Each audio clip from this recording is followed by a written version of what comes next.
കോൺഗ്രസ് അധികാരത്തിൽ വന്നെങ്കിലും BJP ആണ് കേരളത്തിൽ ഭരിക്കുന്നത് എന്ന തോന്നിച്ച ഉണ്ടാകുന്ന രീതിയിലാണ് ശ്രീ VD സതീശന്റെ പ്രവർത്തനങ്ങൾ വരുന്നത്. ശ്രീ VD സതീശൻ ഒരു കള്ളക്കളി കേരളത്തിൽ കളിച്ചുകൊണ്ടിരിക്കുകയാണ്. ആ കള്ളക്കളി കേരളത്തിലെ ജനങ്ങൾക്ക് മനസ്സിലായി തുടങ്ങിയിട്ടുണ്ട്. SK സജീഷ് കഴിഞ്ഞ 10 വർഷത്തിനിടെ 10-10.25 വർഷം എന്ന് പറയണം, ഇത്ര കൂളായിട്ട് താങ്കൾ ഒരു ചർച്ചയ്ക്ക് പോയിട്ടുണ്ടാവില്ല. ചിലപ്പോൾ പോയിട്ടുണ്ടാവട്ടോ, ഞാനൊരു തോന്നൽ ലൈറ്റ് നോട്ടിൽ പറഞ്ഞതേ ഉള്ളൂ. ഇതെന്താണ് യഥാർത്ഥത്തിൽ അപ്പുറത്ത് നടക്കുന്നതാണ് അങ്ങ് കരുതുന്നത്? ശ്രീ അയ്യപ്പദാസ്, ഒന്ന് ഞാനിങ്ങനെ ഈ ശ്രീ അനിൽ ബോസിന്റെ സംസാരം കേട്ടുകൊണ്ടിരിക്കുകയായിരുന്നു. അദ്ദേഹം ഉൾപ്പെടെ വളരെ പ്രയാസപ്പെട്ടുകൊണ്ടിരിക്കുകയാണ്. എന്തുകൊണ്ടെന്നാൽ ഇവിടെ അവരുടെ കൂടെയുള്ള ആളുകൾക്ക് അഭിപ്രായം പറയാൻ വേണ്ടി കഴിയുന്നില്ല. അവർ പറയുന്ന അഭിപ്രായം RSSനെതിരാണ്, BJPക്കെതിരാണ് എന്നതുകൊണ്ടാണ്.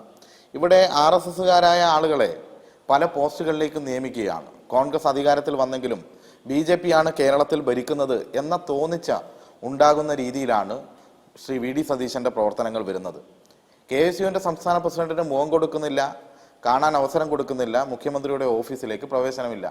ശരി, എന്തുമാകട്ടെ, അതിൽ ഞങ്ങൾ അഭിപ്രായം പറയുന്നില്ല. പക്ഷേ അതേ ഓഫീസിൽ മറ്റു പലർക്കും സ്വച്ഛന്തമായി എത്തിച്ചേരാൻ വേണ്ടി കഴിയുന്നു എന്നതല്ലേ അവരെയും ഈ സമൂഹത്തെയും അലോസരപ്പെടുത്തുന്നത്? അത് ശശികലയ്ക്ക് എത്തിച്ചേരാൻ വേണ്ടി കഴിയുന്നു, RV ബാബുവിന് എത്തിച്ചേരാൻ വേണ്ടി കഴിയുന്നു.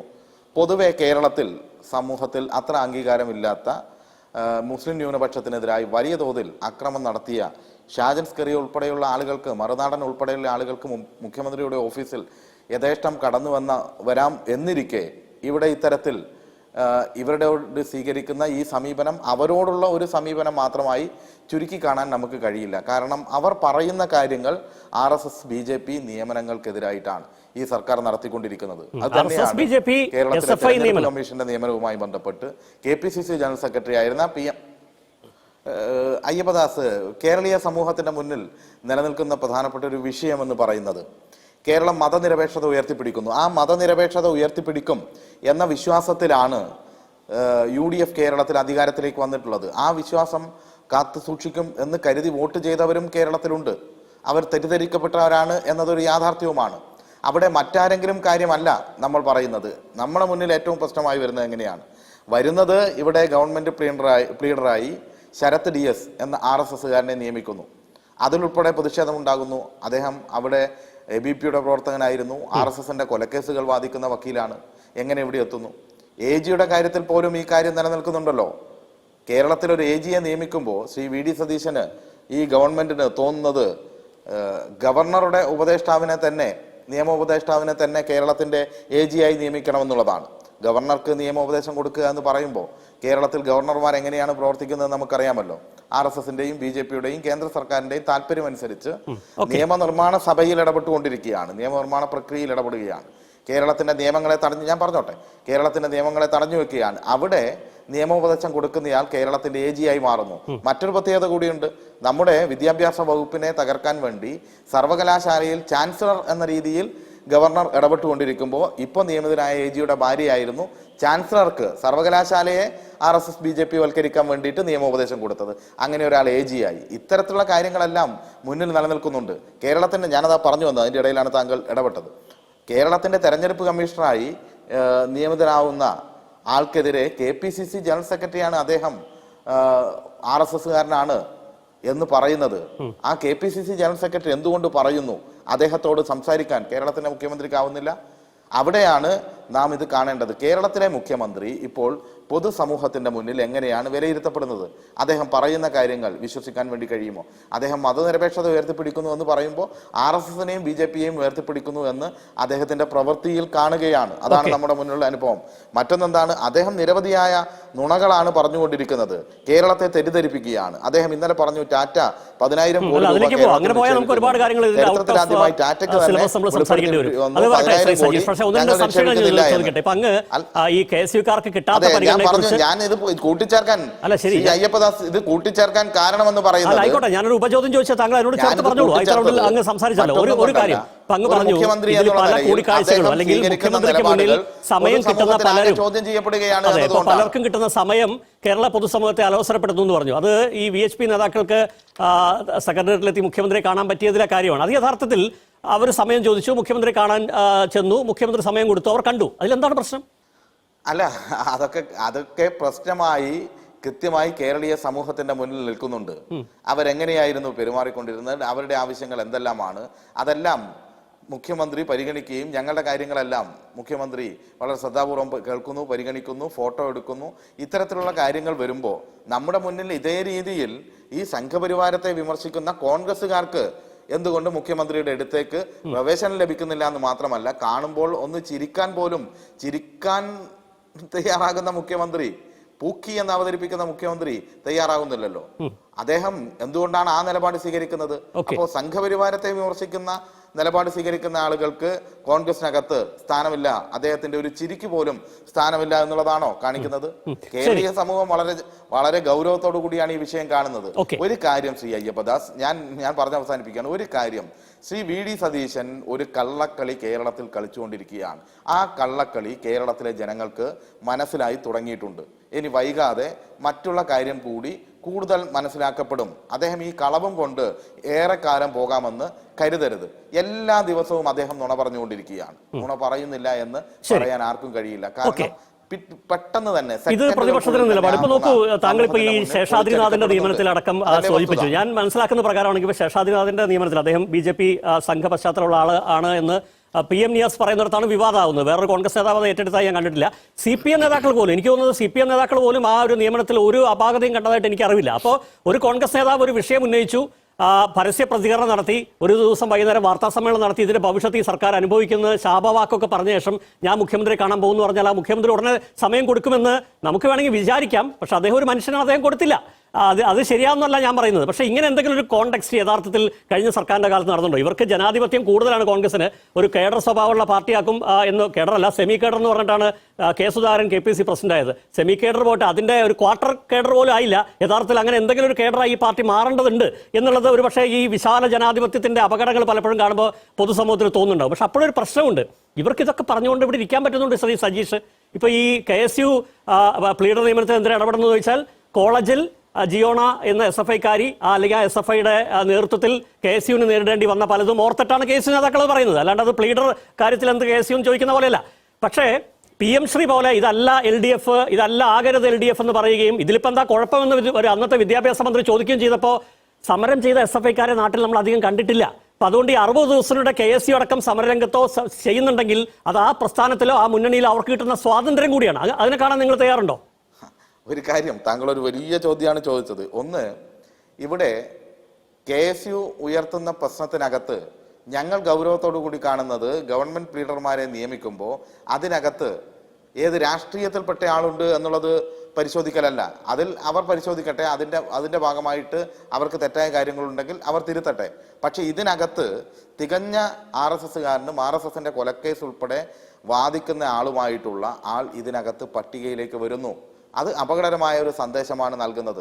ആ സന്ദേശം ഉൾപ്പെടെ KSU-ന്റെ ഭാഗത്തുനിന്നുണ്ടാകുന്നു, കോൺഗ്രസിന്റെ നേതൃത്വത്തിലുള്ള പല ആളുകളുടെയും ഭാഗത്തുനിന്നുണ്ടാകുന്നു. ആ സന്ദേശത്തെ കേരളീയ സമൂഹം ഗൗരവത്തിൽ കാണുന്നത് പോലെ തന്നെ ഞങ്ങളും കാണുന്നു. അതാണ് പ്രശ്നം. മറ്റത് KSU-ന്റെ സംസ്ഥാന പ്രസിഡന്റിന് മുഖ്യമന്ത്രിയെ കാണാൻ സമയം കൊടുക്കുന്നുണ്ടോ ഇല്ലയോ എന്നുള്ളത് നമ്മുടെ വിഷയമല്ല. അത് അവരുടെ ആഭ്യന്തര പ്രശ്നമാണ്. അവർ കണ്ടിട്ട് ചിരിക്കുന്നില്ലയോ എന്നുള്ളത് ഉണ്ടായാൽ ശ്രീ രമേശ് ചെന്നിത്തല പരിഹരിച്ചോളൂ. അത് ഞങ്ങളുടെ വിഷയമല്ല. എങ്ങനെ അല്ല, ഇത്ര ജനാധിപത്യം LDF-ലും CPM-ലൊക്കെ ഉണ്ടോ?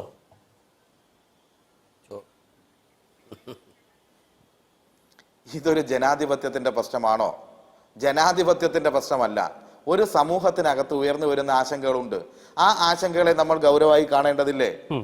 ആർക്കെല്ലാമാണ് സ്വാതന്ത്ര്യം കൂടുതൽ ലഭിക്കുന്നത്? അല്ല, ഞാൻ അവിടെ ചോദിച്ചത് അപ്പൊ ആ ഗൗരവത്തോടെ യഥാർത്ഥത്തിൽ ഈ PM ശ്രീകൾ വന്നപ്പോൾ നമ്മുടെ നാട്ടിലെ SFI-കാരൊക്കെ കണ്ടിരുന്നോ എന്ന് ഞാൻ ഓർത്തും ചോദിച്ചും പറയട്ടെ.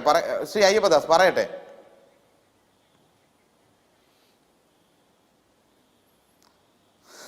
നമ്മുടെ രണ്ടുപേരുടെയും ശബ്ദം ഒരേ സമയത്ത് വരുന്നതുകൊണ്ട് താങ്കൾ പറയുന്നത് എനിക്ക് കേൾക്കുന്നില്ല. ഞാൻ ചോദിച്ചത്രേ ഉള്ളൂ. ഞാൻ ശ്രീ പൊടിപാറയിലേക്ക് പോകുന്നതിന് മുമ്പ്, അതായത് ഈ ഇത്തരം പ്രശ്നങ്ങളൊക്കെ ഉണ്ടാകുമ്പോൾ ഉള്ള ഇടപെടലാണല്ലോ നമ്മളിവിടെ സംസാരിച്ച് വന്നത്. അങ്ങനൊരു കേരള സമൂഹത്തിന് വലിയ ആശങ്ക ഉണ്ടാകും വിധം ഇതാ LDF സർക്കാർ ഇവിടെ PM ശ്രീ ഒപ്പിടുന്നു എന്ന് വന്നപ്പോൾ ഈ ജനാധിപത്യം CPM-ലെ യുവജന പ്രസ്ഥാനങ്ങൾക്ക് അനുവദിച്ച് കിട്ടിയിരുന്നോ, അല്ലെങ്കിൽ അവരത് ഉപയോഗിക്കാൻ ശ്രമിച്ചിരുന്നോ? അതിനെതിരെ ഇതിലെന്താ കുഴപ്പമെന്നൊരു വിദ്യാഭ്യാസ മന്ത്രി ചോദിക്കുമ്പോൾ അത് തിരുത്താനോ ഒരു വാർത്താ സമ്മേളനം പോട്ടെ, FB പോസ്റ്റ് ഇടാനെങ്കിലും ഇവിടുത്തെ SFI-കാരുണ്ടായിരുന്നോ?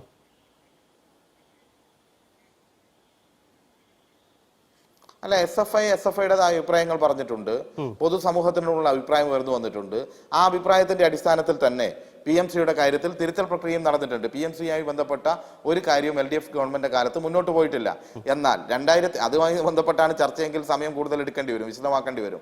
2002 മുതൽ 2027 അവസാനിക്കുന്ന ഒരു പദ്ധതി എങ്ങനെയാണോ ഇപ്പോൾ നിൽക്കുന്നത് അതുപോലെ നിർത്തിയാൽ തന്നെ ആ പദ്ധതി സ്വമേധയാ അവസാനിച്ചു കൊള്ളും. പക്ഷെ അവിടെയാണ് വാശി പിടിച്ച് ഞങ്ങളിത് നടപ്പിലാക്കുമെന്ന് പറയുന്ന ശ്രീ VD സതീശന്റെയും അദ്ദേഹത്തിന്റെ കൂടെ നിൽക്കുന്നവരുടെയും പക്ഷപാതിത്വ നിലപാട് എന്ന് നമ്മൾ കാണേണ്ടതുണ്ട്. അത് ഏതെങ്കിലും ഒരു കാര്യത്തിൽ മാത്രം വിലയിരുത്താൻ വേണ്ടി കഴിയില്ല. പറയട്ടെ, നേരത്തെ പറയുന്നതിന്റെ ഇടയിലാണ് താങ്കൾ ഇടപെട്ട് ഒറ്റ വാചകത്തിൽ അവസാനിപ്പിക്കാം. അതായത് പശ്ചിമ ബംഗാളിൽ SIRന് നേതൃത്വം കൊടുക്കുകയും മുസ്ലിം മതന്യൂനപക്ഷം ഉൾപ്പെടെയുള്ളവരുടെ വോട്ട് നഷ്ടപ്പെടുത്തുകയും ചെയ്ത പ്രവൃത്തി പോലെ തന്നെ ഇവിടെ അതിന് നേതൃത്വം കൊടുത്ത കേരളത്തിലെ തെരഞ്ഞെടുപ്പ് കമ്മീഷണറെ ആ താല്പര്യത്തിന്റെ ഭാഗമായി തന്നെ തന്റെ സെക്രട്ടറിയായി വെക്കുന്നതും അദ്ദേഹം സ്വീകരിക്കുന്ന നിലപാടുകളും എല്ലാം പിന്നീട് നമ്മൾ കാണുകയാണ്. അതാണ് ഇവിടെ സംശയത്തിന് ഇടവരുത്തുന്നത്. ഓരോന്നോരോന്നായി പരിശോധിക്കും. തുടക്കം മുതൽ ഒരുപക്ഷെ ആദ്യത്തെ നിയമനം, ആദ്യത്തെ നടപടികൾ തൊട്ട് ഈ സർക്കാരിനെ വിമർശിക്കുകയാണ് പ്രതിപക്ഷം. അത് സ്വാഭാവികമായിട്ടും ആവശ്യവുമാണ്. പക്ഷേ ഇപ്പോ ഏറ്റവും ഒടുവിൽ ശ്രീ സജീഷ് പറഞ്ഞു നിർത്തിയ പോലെ എങ്ങനെയാണ്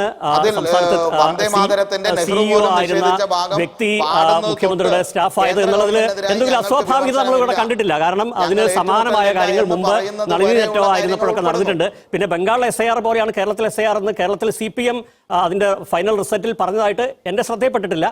അതിന് ശ്രമം നടത്തിയെന്നൊക്കെ പറയുമ്പോൾ അതിനെന്തെങ്കിലും തെളിവുണ്ടോ? നിയമപരമായിട്ട് അതിനെ കേരളത്തിലെ ഏതെങ്കിലും രാഷ്ട്രീയ കക്ഷി ചോദ്യം ചെയ്തിട്ടുണ്ടോ? നിയമപരമായിട്ട് പോയിട്ടുണ്ടോ എന്ന് എനിക്കറിയില്ല. വേണമെങ്കിൽ നമുക്ക് അടുത്ത സംസാരിക്കാം. ശ്രീ ജോർജ് പൊടിപാറ, ഈ കണ്ടോ കണ്ടില്ലേ ശ്രീ അയ്യപ്പദാസ് BJPയുടെ സീല് വെച്ച് രാഷ്ട്രീയ പാർട്ടികൾക്ക് കത്ത് കൊടുത്തയാളാണ് ഈ തെരഞ്ഞെടുപ്പ് കമ്മീഷണർ. അത് നമ്മളോട് SIR എന്തെങ്കിലും സംഭവിച്ചോ? ബംഗാളിലെ അവസ്ഥ എന്താണ് സാർ? കേരളത്തിലെ SIRന്റെ സ്ഥിതി എന്താണ്? ബംഗാളിലെ SIRന്റെ സ്ഥിതി എന്താണ്? തെരഞ്ഞെടുപ്പ് കമ്മീഷന്റെ സീലിന് പകരം BJPയുടെ സംസ്ഥാന കമ്മിറ്റിയുടെ സീല് വന്നത് അത്രമാത്രം വലിയ തെറ്റ് ആർക്കെങ്കിലും വരുമെന്ന് കരുതുന്നുണ്ടോ? ശ്രീ സജീഷ്, യഥാർത്ഥത്തിൽ ഈ നിയമനങ്ങളുമായി ബന്ധപ്പെട്ട് പറഞ്ഞല്ലോ, ഇപ്പൊ പല ആളുകളും പല പാർട്ടിയിലും അങ്ങോട്ടും ഇങ്ങോട്ടൊക്കെ പോകും. ഈ കഴിഞ്ഞ ഇലക്ഷൻ കാലത്ത് തന്നെ ഏതൊക്കെ പാർട്ടിയിൽ നിന്ന് എവിടേക്കൊക്കെയാണ് ആളുകൾ പോയി സ്ഥാനാർത്ഥികളായത്, പിന്നെ അവരെ ഏറ്റെടുക്കുന്ന ആ പാർട്ടിയുടെ പ്രത്യേക ശാസ്ത്രമാണ്. എന്നിരിക്കെ ഈ പറഞ്ഞ വിഷയങ്ങൾ അടിസ്ഥാനമാക്കേണ്ടതുണ്ടോ? ഇപ്പൊ ABVP-കാരനെ ഇപ്പൊ അങ്ങ് പറയും സ്വാഭാവികമായിട്ടും ഈ നാടിന്റെ ജനാധിപത്യവും അല്ലെങ്കിൽ മതനിരപേക്ഷ കാഴ്ചപ്പാടുമായി കണക്ട് ചെയ്ത് പറയുമായിരിക്കും. പക്ഷെ ഞാൻ ചോദിക്കുന്നത്, ഒരു സ്കൂൾ പഠനകാലം, കോളേജ് പഠനകാലത്ത് ABVP-കാരനോ BJP-കാരനോ ആയിരുന്ന ഒരാൾ ആവുന്ന പോലെ തന്നെയല്ലേ യഥാർത്ഥത്തിൽ ഒരു SFI പശ്ചാത്തലമുള്ള ആരും ലിസ്റ്റിൽ വരുന്നത്? അപ്പൊ നിങ്ങൾ ഈ SFI പശ്ചാത്തലമുള്ള ആളെ VD സതീശൻ വെച്ചാൽ അത് കുഴപ്പമില്ലേ? എന്നോടാണോ? അതെ, ശ്രീ സജീഷ്. ഇവിടെ ചർച്ചയെ വഴിതിരിച്ചു വിടാനാണ് പരിശ്രമിച്ചുകൊണ്ടിരിക്കുന്നത്. ഒന്ന് മനസ്സിലാക്കേണ്ട കാര്യം, ഇവിടെ വളരെ ലഘൂകരിച്ച് പറയാനാണ് ശ്രീ അനിൽ ബോസ് ശ്രമിക്കുന്നത്. 2-3 പേർ ഇതിനകത്ത് പെട്ടുപോയി, അതിനാണോ പ്രയാസപ്പെടുന്നതെന്നാണ്. ശ്രീ ജോർജ് പൊടിപ്പാറയും ഇതിനെ ന്യായീകരിക്കാൻ വേണ്ടി മറ്റു രീതിയിൽ പലതും പറഞ്ഞു. പക്ഷേ ഞങ്ങളുടെ മുന്നിലുള്ള പ്രശ്നം എന്താണെന്ന് അറിയുമോ? ഇവിടെ കേരളത്തിൽ ഈ ഗവൺമെന്റ് അധികാരത്തിൽ വന്നു. ആ ഗവൺമെന്റ് പ്രവർത്തനങ്ങളെ ഞങ്ങൾ നോക്കിക്കാണുകയായിരുന്നു. ആദ്യമേ തന്നെ അതിശക്തമായ രൂക്ഷമായ വിമർശനത്തിലേക്ക് പോകണം എന്നൊന്നും കരുതിയതല്ല. പക്ഷെ ഞങ്ങളെക്കാൾ കൂടുതൽ ആദ്യഘട്ടത്തിൽ തന്നെ ഈ ഗവൺമെന്റിന്റെ തെറ്റായ പോക്ക്, സംഘപരിവാരത്തിന് കീഴടങ്ങൽ ഇവിടെ ആരെല്ലാം ചൂണ്ടിക്കാണിച്ചു?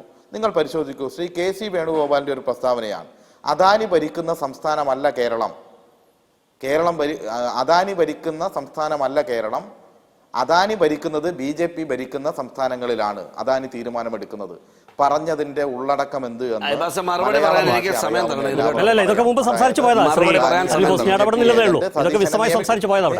ഞാൻ പറയട്ടെ. ആരിടപെട്ടാലും ശരി, ഞാൻ പറയട്ടെ ഇവിടെ സ്വച്ഛന്തമായ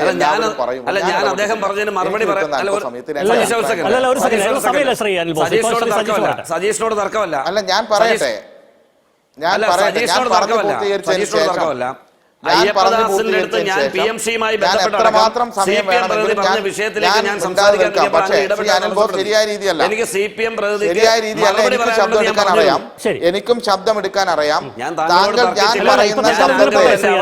ശബ്ദത്തെ ഇല്ലാതാക്കിയത് കൊണ്ടൊന്നും ഈ വസ്തുതകളെ മറക്കാൻ വേണ്ടി പോകുന്നില്ല. അനിൽ ബോസിന് ഇനിയും സമയം ലഭിക്കും.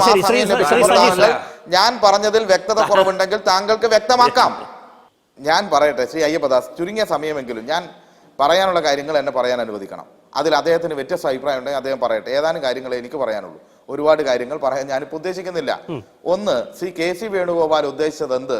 സംഘപരിവാരത്തിന്റെ രീതിയിൽ കേരളത്തിലെ ഭരണം അദാനി കൈകാര്യം ചെയ്യുന്നു എന്ന് തന്നെയാണ് എന്ന് മലയാളം കൈകാര്യം ചെയ്യുന്ന എല്ലാവർക്കും മനസ്സിലാകും. അവിടെ തന്നെയാണ് നമ്മൾ കാണേണ്ടത്. താങ്കൾ നേരത്തെ ചോദിച്ചല്ലോ, PM നിയാസ് മാത്രമാണോ വിമർശനം ഉന്നയിച്ചത്, എന്തുകൊണ്ട് ഇടതുപക്ഷം അത് ഏറ്റെടുത്തില്ല? പറയേണ്ട കാര്യങ്ങളെല്ലാം കൃത്യമായി ഇടതുപക്ഷ നേതാക്കന്മാരെല്ലാം ആ വിഷയത്തിൽ പറഞ്ഞിട്ടുണ്ട്. ഒരു വിഷയത്തിൽ മാത്രം ഒതുങ്ങി എന്തെങ്കിലും പ്രശ്നം CPM എന്റെ വരാത്താണ് എന്നോട് ക്ഷമിക്കണം, ഞാൻ കണ്ടിട്ടില്ല. പിണറായി വിജയനോട് ചോദിച്ചപ്പോൾ അദ്ദേഹം ആ വിഷയം അറ്റൻഡ് ചെയ്തില്ല. സംസാരിച്ചാൽ ഇങ്ങനെ അത് താങ്കൾ പരിശോധിച്ചാൽ മതി.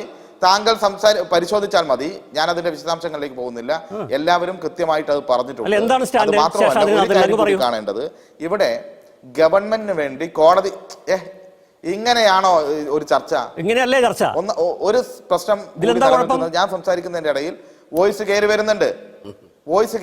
അതിന്റെ ഇടയിൽ ഇടപെട്ടാൽ എനിക്ക് സംസാരിക്കാൻ കഴിയില്ല.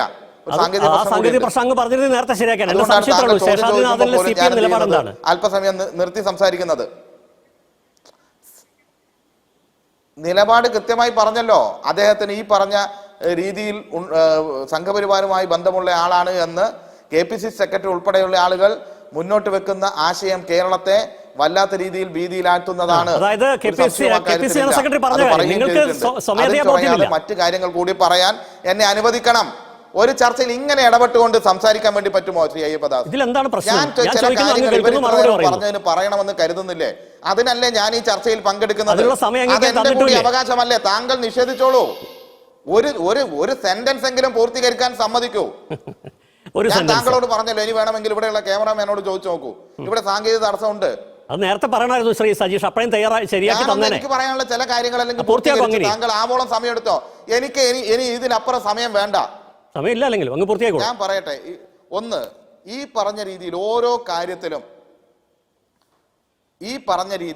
കാര്യത്തിലും ശ്രീ KC വേണുഗോപാൽ പറഞ്ഞതുപോലെ, അതുപോലെ തന്നെ VR അനൂപും ജിൻഡോ ജോണും പറയുന്നത് പോലെ, VM സുധീരൻ പറയുന്നത് പോലെ എല്ലാം കേരളീയ സമൂഹത്തിൽ ആശങ്ക നിലനിൽക്കുകയാണ്.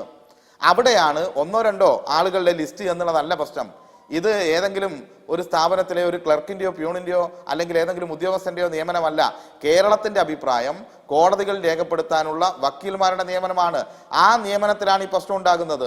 ആ നിയമനം നേടിയവരാണ് നമ്മൾ കാണുന്നത്. വഖഫ് ബോർഡിന്റെ കാര്യത്തിൽ പോലും സംഘപരിവാരത്തിന്റെ നിലപാടാണ് ഗവൺമെന്റിന്റെ നിലപാട് എന്ന് കോടതിയിൽ പോയി പറയുന്ന കാഴ്ച ഇപ്പോൾ നമ്മൾ കാണുകയാണ്. അതുൾപ്പെടെ നമ്മുടെ മുന്നിൽ നിൽക്കുന്നു എന്നത് അപകടകരമാണ്. ഞാൻ പറഞ്ഞു പൂർത്തീകരിക്കട്ടെ. ഒന്ന്, ശ്രീ VD സതീശൻ എന്ന് പറയുന്ന മുഖ്യമന്ത്രി, അദ്ദേഹത്തെ ആർക്കും വിശ്വസിക്കാൻ കഴിയാത്ത രീതിയിലായി മാറിയിരിക്കുന്നു. അദ്ദേഹം പറയുന്നതിൽ എന്ത് വിശ്വാസമാണുള്ളത്? ഇപ്പൊ ഏറ്റവും ഒടുവിൽ അറിയാം, ടാറ്റ 10,000 കോടി ഇവിടെ നിക്ഷേപിക്കുന്നു പറഞ്ഞു. ടാറ്റ ആദ്യമായി തന്നെ അതിനെ നിഷേധിക്കുന്നു. ഞങ്ങൾ ഇവിടെയല്ല, ഒരിടത്തും നിക്ഷേപിക്കുന്നില്ല എന്ന്. CPMന്റെ ജനറൽ സെക്രട്ടറി MA ബേബി ഒരു കാര്യം പറഞ്ഞു. അതായത് മൂകാംബികയിൽ സതീശൻ പോയത് ശരിയായില്ല എന്ന് MA ബേബി പറഞ്ഞു എന്ന പച്ചക്കള്ളം മാധ്യമങ്ങളുടെ മുന്നിൽ ഉളുപ്പില്ലാതെ ഒരു മുഖ്യമന്ത്രി പറയാൻ വേണ്ടി തയ്യാറാവുക. അദ്ദേഹത്തിന്റെ ചാർട്ടേഡ് വിമാനത്തിലെ യാത്രയെ ന്യായീകരിക്കാൻ വേണ്ടിയല്ലേ ഈ കളവ് പറയുന്നത്? നിമിഷ നേരം കൊണ്ട് ഈ കളവുകൾ പൊളിഞ്ഞു പോവുകയല്ലേ? അദാനിയെ ന്യായീകരിക്കാൻ വേണ്ടി ദേശാമാനിയിൽ വന്ന വാർത്ത ആദ്യമായി വന്നു എന്ന് അദ്ദേഹം പറഞ്ഞിട്ടില്ലേ? അതിനു മുമ്പ് മാതൃഭൂമിയിലും മറ്റു മാധ്യമങ്ങളിലും വന്നിട്ടില്ലേ? എന്തിനാണ് കേരളത്തിന്റെ മുഖ്യമന്ത്രി ഇങ്ങനെ കളവ് പറയുന്നത്? ഒരു വശത്ത് സംഘപരിവാരത്തിന് വേണ്ടി അദ്ദേഹം പ്രവർത്തിക്കുന്നു. ഞാൻ ചോദിച്ചത് ശേഷാദ്രിനാഥനിലെ എന്താണ് CPM നിലപാടെന്ന് ചോദിച്ചാൽ താങ്കൾ എന്നോട് ഉത്തരം പറഞ്ഞിട്ടില്ല എന്ന് ഓൺ റെക്കോർഡ് രേഖപ്പെടുത്തുകയാണ്. ആ സമയത്ത് പറഞ്ഞു എന്നാണെങ്കിലും അത് എന്താണെന്ന് ചോദിക്കുമ്പോൾ അങ്ങ് പറയുന്നില്ല. ഞാൻ മനസ്സിലാക്കുന്ന അന്ന്, എന്നെ തിരുത്താം, ഞാൻ മനസ്സിലാക്കുന്ന അന്ന് ഒരു കൃത്യമായ നിലപാട് കാര്യത്തിൽ CPM എടുത്തിട്ടില്ല. അതായത് ഇത്ര ക്രൂഷ്യൽ പോസ്റ്റിൽ ഇങ്ങനെ ഒരാളിരിക്കുന്നത് പാടില്ലാത്തതാണ്, തെറ്റാണെന്ന് CPM പറഞ്ഞിട്ട് എനിക്ക് അറിവില്ല എന്ന് മാത്രമേ പറഞ്ഞു.